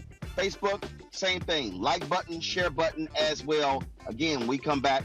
We'll hear from the president in of Lane College as we come back right here on Roland Martin Unfiltered, the Black Star Network, broadcasting from Atlanta. Back in a moment.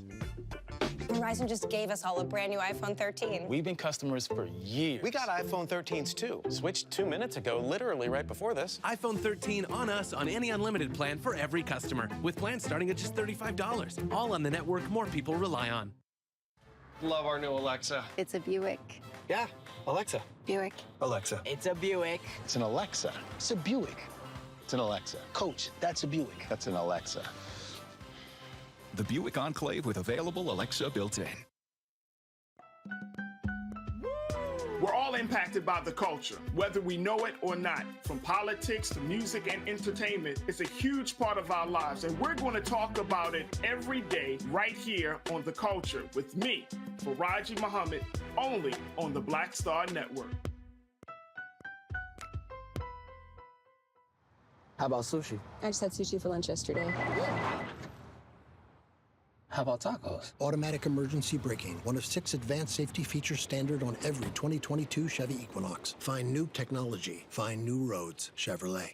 On a Next A Balanced Life with Dr. Jackie, we're talking all things mental health and how helping others can help you. We all have moments where we have struggles, and on this week's show, our guests demonstrate how helping others can also help you. Why you should never stop giving and serving others on a Next A Balanced Life here on Black Star Network.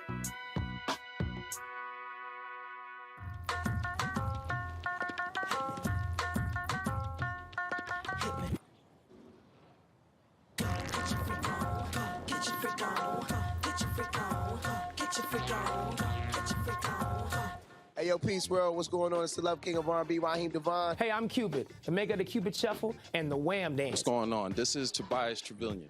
And if you're ready, you are listening to and you are watching Roland Martin Unfiltered.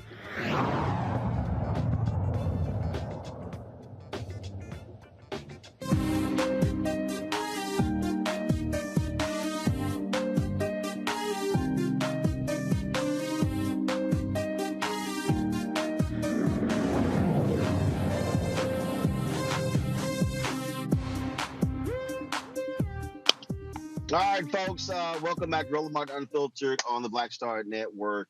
I was in Atlanta last week for the UNCF Unite 2022 Summit for Black Higher Education. Had an opportunity to speak to a number of HBCU presidents, and one of them, Lane College, where I gave the commencement speech and got an honorary degree there as well. We had a great conversation with the president. He watches this show, and I was very surprised to hear him talk about, again, listening to this show and how it challenges him to do more at the university. So we want to play that conversation. And so when this is over, folks, we're going to simply go straight out because I've got to go to this meet and greet with Trombone Shorty, trying to get him on the show as well. So I'm doing double duty here for this event here in Akron. So we're going to play that conversation. So I'm going to give y'all an early goodbye. Don't sign off Watch this conversation. It's a really powerful conversation. But I will see y'all tomorrow from Atlanta as well. So here's my discussion with the president of Lane College. Holla! It's been some time since I've been on Lane's campus after being one of the commencement speaker there. Had a good time there. Now, when I was there, this was spring of 2014, and it was April.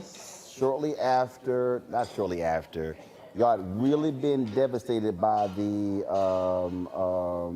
parent loan. When the Obama administration made that shift. I remember having that conversation and the loss of enrollment and how that impacted.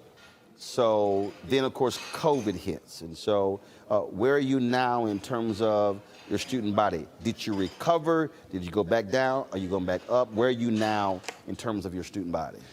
Well, at present, we are down. Initially, we lost about 25%. Then we lost about 20%. So that was the 25 was the Parent Plus situation. The Parent Plus loan, now that would have been about a quarter of students at that time. Yeah, yes. I remember I remember talking to folks and they were like, man, that hurt us because I was hitting the Obama administration hard for that because the timing of that was like right before that fall semester and schools were scrambling. Yeah, no, it was a particularly hard hit for our institution and for our parents. And as you well know, we've got hardworking parents that have worked to send their students to college, and often, they started out with children as young parents, and then about the time that their child was ready to go to college, that child was no longer eligible for Pell Grants and some of the other need-based aid, SEOG grants, even work study. They had accumulated a home, they had a couple promotions in their jobs, and so they were no longer eligible for need-based aid. These were also families that the income level of a family did not allow for them to set aside funds for their kids as they were growing up and preparing to go to college. And so the time that the student was ready to go to college and ready for an investment, the expected family contribution was significant, which the parents were not liquid for those funds. They weren't liquid for $15,000, $20,000 additional dollars for each student that they have in school. So the Parent Plus loan and student loans is one of the ways that students and families are able to afford to send their students to higher education. And so that was a particularly difficult hit for our institution, for our parents. And it was, at the time, it was a bit of a blind side, so. And again, as I'm often trying to explain to people, when you talk about losing a quarter of your students, you're losing a quarter of your revenue that comes with those students. Well, now listen, so I don't mean to be preachy, but we are a tuition-driven institution. Right. As a business. And when we say tuition-driven, people who are watching, we're talking about, what, 90%? You were talking about. Absolutely. I mean, if you lose tuition, you're literally losing the ability to run your university. Absolutely. We're in the business of education. So our education is what we do. It's what we deliver. It's our promise to the state of Tennessee, to the United States of America, to the Christian Methodist Episcopal Church that we're going to educate these students, develop the whole student. We're in that business. But we are also a business. We are a small business, and we're a small business that's selling education. And we must get students enrolled and must get their financial aid to follow them to be able to afford to operate. I am quick to say that we operate an institution on Pell Grants and student loans. In any given year, Lane College will have the highest percent of Pell eligible students of any institution in the state of Tennessee. Wow. Period. And that means, so we're talking about you're serving low-income students. 80 to 90% of our students will be Pell eligible. 99% of our students will receive some sort of, and as I tease and say, real financial aid. Right. We'll have anywhere from 40 to 60% of our students will be first generation students. One of our great commencement stories, I had a student lining up for commencement. And I'd known this kid, I don't know, I guess it's my second or third year. So I'd known him 2 or 3 years.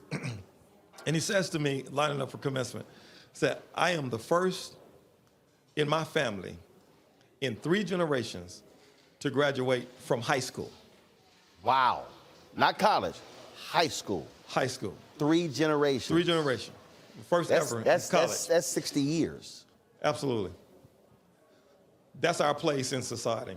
I mean, oftentimes when I'm changing the subject, I mean, when we talk about we punch above our weight, that's the kind of thing we're talking about. Mm-hmm. We're talking about we're reaching out and educating students, providing them opportunity to be educated. That students from families that it will absolutely have a generational impact. As you discovered in the commencement exercise that you participated in, I was during the time that you spoke, I had been recently invited to interview to serve as president. Oh, really? And so I thought, well, let me get to know the college. Right. And so it was a Sunday afternoon. I said, I'll just drive over, I'll just sneak in, and I will take a look at how they do their commencement. And I get there, and none other than Roland Martin is the commencement speaker. I've never seen. Now, I spent many years at Texas Christian University, Texas A&M University. You know where I'm going. I've never seen a commencement speaker like a Roland Martin. Look. I mean, I don't know, the students said you got crunk, you got turned, you turned it up. I mean. Well, look, first of all, here's my fundamental problem with commencements. First, when I did the Grambling commencement, so the president, he goes, this is a solemn occasion, yeah. And so can we hold the noise down? And I was like, oh damn, solemn occasion? I'm like, no, commencements are supposed to be rowdy. They supposed, so when he did that, I walked out, I was like, look, man, I said, listen. I said, hey, I appreciate the symphonic music and that boring, at that graduation song. I said, man, look, I came here for a black band. I came here for an HBCU sound. So I tell this band, y'all said, y'all got 60 seconds to crank it up. And that's the thing. And matter of fact, so Lemoyne, the same thing. They had the brother, he was playing the piano, was Pomp and Circumstance. I was like, I need the black version of Pomp and Circumstance. I need you to put the Billy Preston spin on it. So that's why at Lane graduation, I was like, the band ain't here. And then the choir was singing. I was like, man, they singing these choral songs. And what happened was the choir director was also the choir director at New Olivet in Memphis. Yes. I've done 7 or 8 years, Pastor Whalem's, I've done his Men's Month. So I was sitting there, I was on stage. And I know you. I said, hold up. I said, man, that choir director looked familiar. I said, hold up, that's the brother at New Olivet. So I walked over, I was like, look, I'm gonna give you a cue. Y'all gonna have to sing a gospel song. And they did. I said, I am not trying to sit here and keep hearing this. This is a black school. I said, I appreciate all that choral music. Y'all gonna have to sing a gospel song. And that's what happened.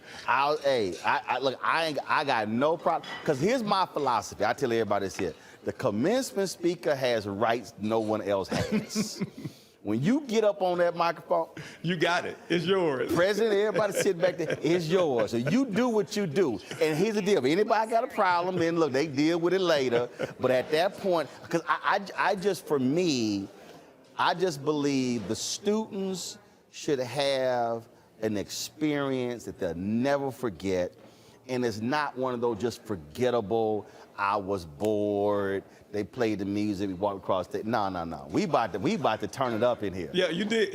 But now, I tell you what. Now you talking all that noise like you. I mean, it was like almost sound like you were having like a rap party or something. But no, let's be serious. You got turned. You got the students fired up, but then you delivered. Oh, no, you delivered a message. I'm going to do the speech. Let's be clear. You delivered a message. I'm going to do the speech. Yes, sir. I'm going to do that now. Yes, I'm good there. It's the other stuff that I'm telling you, it literally drives me crazy when I do these graduations, and because I'm on stage and I'm like speaking to everybody, and all this sort of stuff. Yes, you were. And taking selfies. Everybody I'm like, why y'all so damn serious? Everybody sitting on the stage. I mean, everybody like, oh. Roland Martin is. And I'm like, got his camera out. Right? Students got their cameras out. Why are y'all? I don't understand. Like, seriously, it bothers me because, again, man, you've been praying for this day. You've been praying. You've been saving money. It's been a struggle for a lot of parents. I'm like, nah, man, this got to be a party. You got to feel it. So that's all, like I say, so whether I've done South Carolina State, we cranked it up, they were stepping in the aisles and they were going, people like, what the hell? I was like, look, man, I said, look, we going to enjoy ourselves here. It was a party. So that's just my philosophy. That's my philosophy. Plus, I want to make it harder on that speaker the next year. Well, you did. See, I was inviting the speaker the next year, and I was like, well, okay. See, I want that president to go, dang. Yeah, it was rough. Who I'm going to have to do next year. You put it on me. All right, I want to. You put the pressure on. There you go. Matter of fact, Freddie Haynes I think he did Grambling. He called me, he said, they told me you were here 2 years ago. I was like, yeah, you're going to have to deliver. I said, Fred, I said, yeah, you're going to have to do something at that graduation. I said, because then the other students be like, I've had more presidents say, man, you got my juniors all on my behind now. They ready now. Who we going to have? I said, that's all. I said, do it. So, I always enjoy them, but absolutely, they got to be, they are celebrations. They are not serious affairs. Well, that's my whole deal with it. Well, listen, I don't know how long I have, but I want to say thank you. And I want to thank you for being our voice, for speaking on our behalf. I listen to you nightly. I don't always agree with your rants. You got to be wrong sometimes. Yeah, well, I do. Even brother to brother. Yeah. But I appreciate the authenticity to your voice. I appreciate the depth of thought. I appreciate your boldness and your fearlessness in bringing forth the relevant issues of the day for our community. And I say thank you. I appreciate it. I get to listen to you nightly. Look, the way you see me at that commencement, that's the way I'm on the show, that's the way I'm in person. I just think that we're now operating in a moment where no matter what space we're in, we have to be looking at our black institution, I think, totally different. Yeah. I thank you for your critiques. I mean, because you give some critiques that make me feel uncomfortable as a proper Negro, running an institution.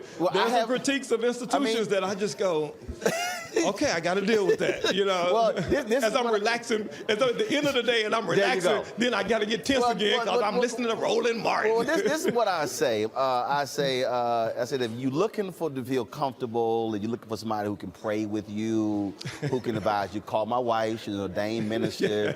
She'll lay hands on you. She'll offer advice and counsel. She's a life coach. I said, so God has given her a spirit of comfort. I said, God gave me a spirit of discomfort. My job is to make folk uncomfortable. We call it the butt dance. When I was on television, I said, when I'm debating somebody and you start seeing them like moving it, I said, that's called a butt dance. I want to make it uncomfortable because I think where we are, and when I talk about our black institutions, I'm talking about not just HBCUs, I'm talking about black media. I'm talking about black media. You really helped me to understand the black media, folks. I'm talking about all of our institutions. Because I go back to what Dr. King wrote in Where Do We Go From Here, KSL Community, when he said there are 4 institutions that are positioned to liberate black people. The Negro Church, the Negro Press, Negro fraternities and sororities in Negro professional organizations. But this is the line that stood out. He said, none of them have fully committed themselves to black liberation. Wow. And so that one passage just sticks with me. And what he said about the Negro press was, he said the Negro press must always maintain its militancy and not fall for the conservative. And that stands out. And I think that what happens is sometimes we want to adjust and shift, and we want to keep making them comfortable. Yeah. And keep making ourselves comfortable. When in fact we've got to be constantly pushing and challenging and prodding and go further and take more risk and to do more. And that's just sort of how I've always seen it. Just that we have to have those disruptors who are just not comfortable being where we are, that we can actually, or as I say, I always say, I'm tired of us having survive conversations. Yeah. I want thrive conversations. Absolutely. And that's really what I'm constantly trying to achieve. Yeah. Yeah, and I heard that in your message. The piece when you did that kind of masterclass on Black News Channel and just kind of walked us through, how it was set up and how it was funded and the wonderful personalities that they hired, but the fault lines and the challenges. I mean, you really helped me to understand media, but then also, I can't look at you offer a critique of black media without turning the lens to what I'm doing at Lane College and think, okay, so, all right, so, how am I funded? How am I treating students? How are my people treating students? How are we treating these students, educating? How are we treating this customer, lifting this person up? How are we setting these persons up for success? What's our value to the greater community? For me, I'm reinterpreting those conversations because they apply across the board. It absolutely does. And that's why, I've got a few people who've been a little bit upset with me with my critique of HBCUs when it comes to sports and media rights deals. And my whole deal has been, do you have expertise at the table who are negotiating the best deals? Yeah. Do you have people who know how these things work? You might have a general counsel. Yeah. But are they an expert in this area? Because I fundamentally believe that we're totally not maximizing our potential. I agree with you. I agree 100%. And we're not selling the collective. I agree with you 100%. King said same thing. April 3rd, 68, Mason Temple. MLK says, black people individually are poor, but collectively, we're one of the largest economies in the world. Absolutely. So what is happening is, again, so this is just how I think from so what conference? SIAC. Okay, so you might have schools that are trying to do individual deals, but you're too small. Right. But how many conference schools in SIAC? Maybe 16. Okay, yeah. So you're one of 16. Yes. So if they're now selling 16, but not 16 sports, 16 cultures. Yeah.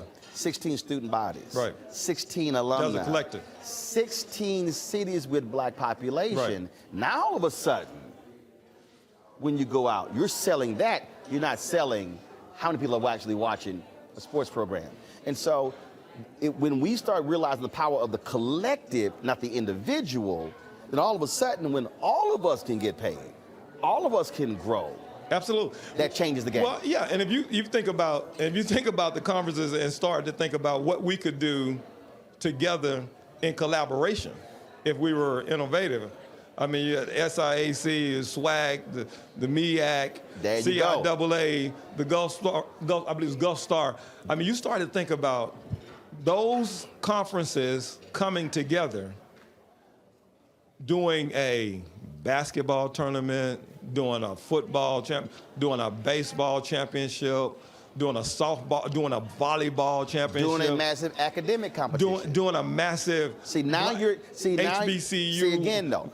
See, that's going from the singular to the collective, and now how are you now selling, promoting, and marketing collective? That's really, so it's this. Many of us in metropolitan areas. There you go.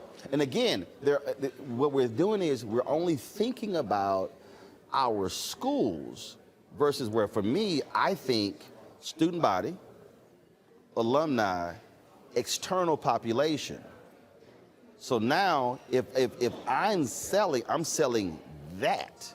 Now, if I got those three elements of one school, now multiplied by 16, now multiplied by 4 or 5 conferences, now all of a sudden my dynamic is totally different. Absolutely. And so that's part of how, for me, using the show to force us to see and think differently, and be more creative, to maximize what we have, because literally this and I get why we do it.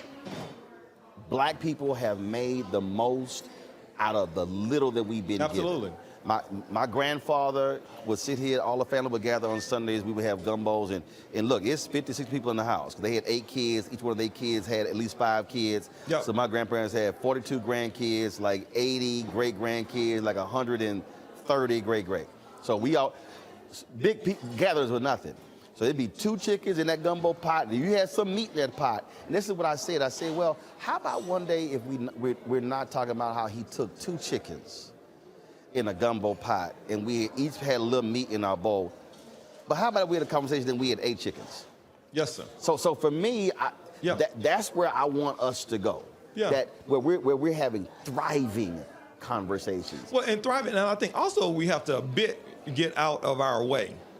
So one of the challenging conversations that happen sometimes is, so there's conversations about, how do we educate low income? How do we educate first generation students? There'll be some grant competition, some major funder will fund some major department at some major research one institution to study that. And I said, whoa. Right. Whoa, there are 102 of us. That's what we major in. Right. That's what we're experts in.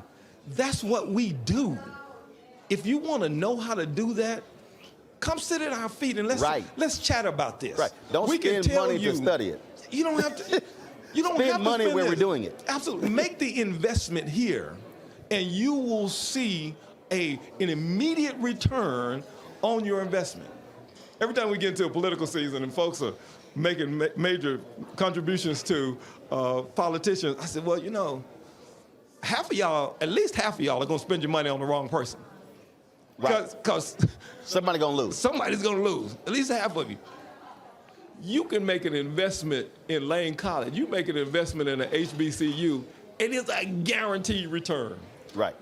It's a guaranteed return on the least of these. Mm-hmm. On these persons who society, in some instances, society has given up on educating. Mm-hmm. And we bring that student in, and 4 years later, we send them to medical school, and 4 years later, we're sending them into professions. 4 years later, they're becoming the head of their house. They're leading our communities. We take those dollars, do more with those dollars. Well, then I would say, I might pick on our politicians. I'm on the Roland Martin show. Than many of our politicians would do, because we're gonna give you a direct return on your dollar. But also what you're saying though, and this is because I've had to explain this to people. I'll have folks who will say, man, if our black entertainers would just give. I said, no. I said, you trying to get a handful to give $1 million. I said, when you look at Bernie Sanders, when he ran others, his average donation was $27. Absolutely. I said, again, collective. If you got 1,000 people, give it. Look, I've experienced it with my show. In 2020, COVID hit, advertising dried up, and people were not doing deals. They were putting it off. My donors, my fan base that year gave $672,000. Wow. 2021 fan base gave $827,000. This was a collection of $1 Cash App, $5 money order. Most of them were $50 donations. There was some people, like one brother, he said, man, look, I heard you building your app. I'm tired of YouTube buffering. Here's $5,000. But somebody else gave $5,000. I appreciate the $5,000 and the $5,000 the same way. But collectively, absolutely, it was $800,000+. That is what allowed us to buy new equipment, new studio, new lighting. Get a nice set. I love the set. That's a good set. Yes. But to your point, when you see it, that kid who said I'm the first in 3 generations, then that's why I openly share that and show, hey, this is $60,000, this is $20,000, because I want them to see what it costs, and then when we get it, then when they see what we're doing with it, like, oh man, my donation went somewhere, served a purpose. Absolutely. So that's really it's sort of the exact same thing. What you're saying is, yo, you give $25, you give $50, you're gonna see that return. Absolutely. Absolutely. Well, keep swinging. I look forward to being back on campus. We'll gotta have you back. I need to get some swag because I only wear swag on my show to schools that I've been to. Listen. So it's on the way. Here's what I got.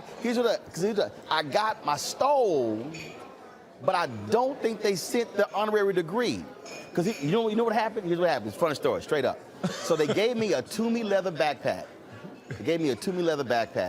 And it was some other stuff that was in it. That's been our gift, yes. Okay, all right. So what happened was, for some reason... It didn't get in the backpack. No. I don't think it got in the backpack. It didn't get in the backpack. Because I've been looking for it. I got the stole. And I've been like, I cannot find this degree. But what happened was, the thing got sent to Chicago. I see one of my colleagues standing right here. Let's work on that. I'm just saying. Yeah. It got sent to Chicago.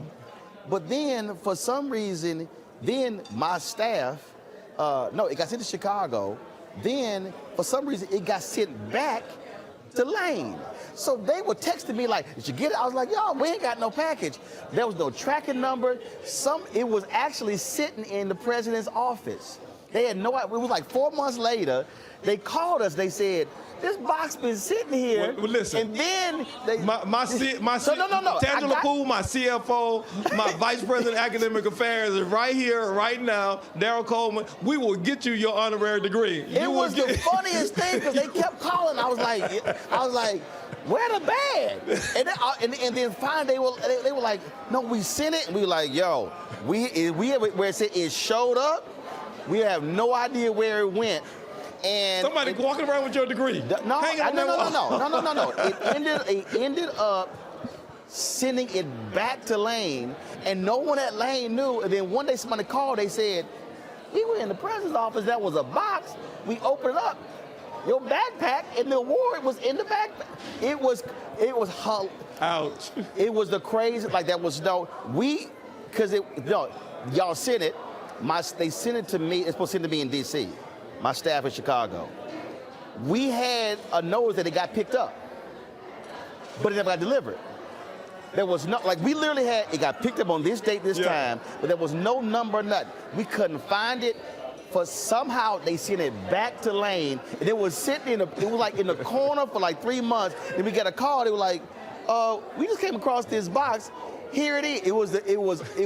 Well, you will get another box with your swag in it. Because I have. And when we get out there, I'll get your sweatshirt size. All right. Because in my studio, I have on my wall all the honorary degrees. I have 6. I have 3 up. So I have the stole in my house that's hanging.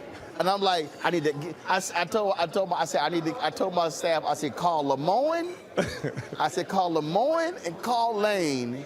I said, and call South Carolina State, because those are 3 that are missing. I got the stones of Lane and Stillman. And I was like, where is the doggone degree? The staff was like, I don't know. So we gonna make that happen. And so we do that. I'm gonna get it boxed, and I have a whole wall in my studio with all of the degrees, and that Lane honorary degree will be there. I love it. All right, I appreciate it. Thank you. Continue, good luck. Hey, man, God bless you. Likewise. Thank you.